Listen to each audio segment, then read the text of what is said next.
Please subscribe to my YouTube channel.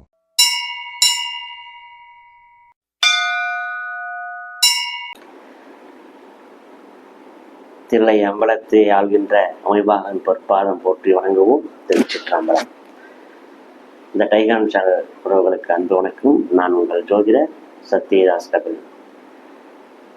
Tamil Vishvavasu புத்தாண்டு ஆண்டு பலன் வரிசையில் நம்ம பார்க்க போகிறது 2வது பதிவு ரிஷபராசி.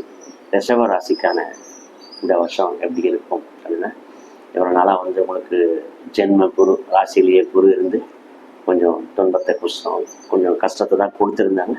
5ஆம் இடத்துல கேது பகவானும் முயற்சிகள் இல்லை, அதிர்ஷ்ட வாய்ப்புகள் இல்லாமல் ரொம்ப கஷ்டப்பட்டாலும் அதில் பாதி காசு தான் வந்துச்சு அப்படின்ற மாதிரியான வருமானம் தான் வந்துச்சு அப்படின்ற மாதிரியான ஒரு நிலையிலையும் உங்களுக்கு சின்ன சின்ன தடைகள் இருந்துச்சு. ஆனால் பெருமளவில் பெரிய கஷ்டங்கள்லாம் இல்லை, ஓரளவுக்கு சமாளிச்சுட்டு வந்துட்டீங்க. சமாளிக்கக்கூடிய அளவுக்கு தான் துன்பங்கள் இருந்துச்சு. அப்படி இருக்கும்போது இப்போ இந்த விஸ்வாவச ஆண்டு உங்களுக்கு எப்படி இருக்கும்? பிறக்கும்போதே உங்களுக்கு வழக்கம் போல் 12ஆம் இடத்துல சூரிய பகவானும், ஏன்னா 4ஆம் வீட்டதிபதி 12ஆம் இடத்துல சூரியன் உச்சம் பெற்றிருக்கிறார். எப்பவுமே உங்களுடைய சொந்த செலவுகளுக்கு நீங்கள் அதிகமாக தான் செலவு பண்ணுவீங்க. அந்த ரிஷபராசிக்காரனுடைய இயல்பு அது ஸோ அந்த 4ஆம் வீட்டதிபதி 12ஆம் இடத்துல எப்பவுமே உங்களுக்கு சித்திரை மாதம் இருப்பார்.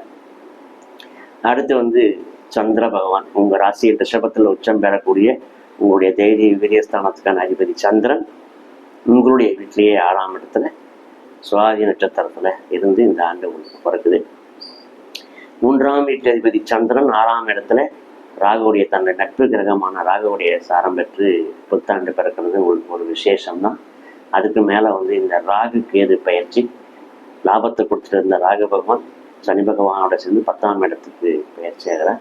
10ஆம் இடத்துல சனி ராகு காம்பினேஷன், குரு பார்வை பெற்ற சனி ராகு காம்பினேஷன் தொழில் வியாபாரம் உத்தியோகத்தில் ஒரு மிகப்பெரிய முன்னேற்றங்களை கொடுக்கும்.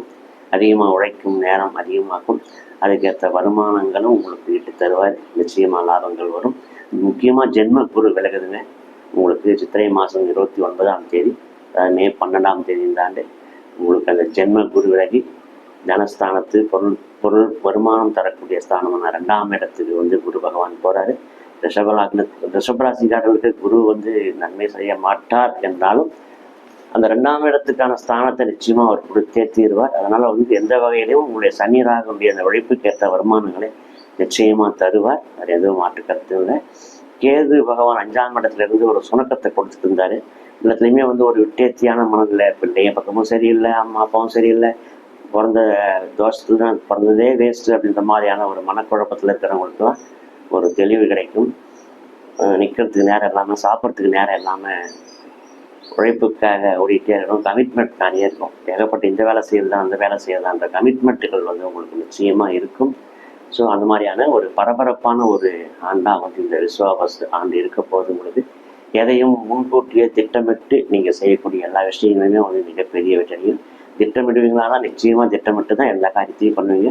உங்களுக்கு சொல்லுவாங்க இல்லையா, complete planned lifestyle, planned work style அப்படின்றதெல்லாம் ஒரு செய்கிற வேலையில் ஒரு நேர்த்தி இருக்கும். அதை எப்படி லாபகரமாக செய்கிறது, அதை ஸ்மார்ட் ஒர்க்காக எப்படி பண்ணுறது அப்படின்றதுமான ஒரு புத்தி கூர்மைகள் உங்களுக்கு நிச்சயமாக அதிகரிக்கும். எல்லா பக்கத்தில் இருந்தாலும் ஒன்றுக்கும் மேற்பட்ட துறைகளில் லாபங்கள் பெருக்கும். ஏன்னா உங்களுடைய லாபாதிபதி குரு பகவான் உங்களுக்கு 2ஆம் இடத்துக்கு வர அது ஒரு மிகப்பெரிய ஒரு அமைப்பு, நல்ல அமைப்பு. என்னதான் குரு சுக்கிரனுக்கு விரோதியாக இருந்தாலும் தன்னுடைய வீட்டினுடைய அந்த தன்மையை அவர் நிச்சயமாக செய்வார். பாவங்களை செய்யறதுக்கு எப்பவுமே குரு பகவான் தயாராக இருக்க மாட்டார். ஸோ அந்த வகையில் உங்களுக்கு இந்த ராகு கேது பயிற்சியும் குரு பயிற்சியும் நன்மைகளை அளித்து, செவ்வாயும் முயற்சி ஸ்தானத்தில் இருந்தாலும் ஆண்டு பிறக்கும்போது நீசபங்க ராஜயோகத்தை அவர் கொடுக்குறாரு.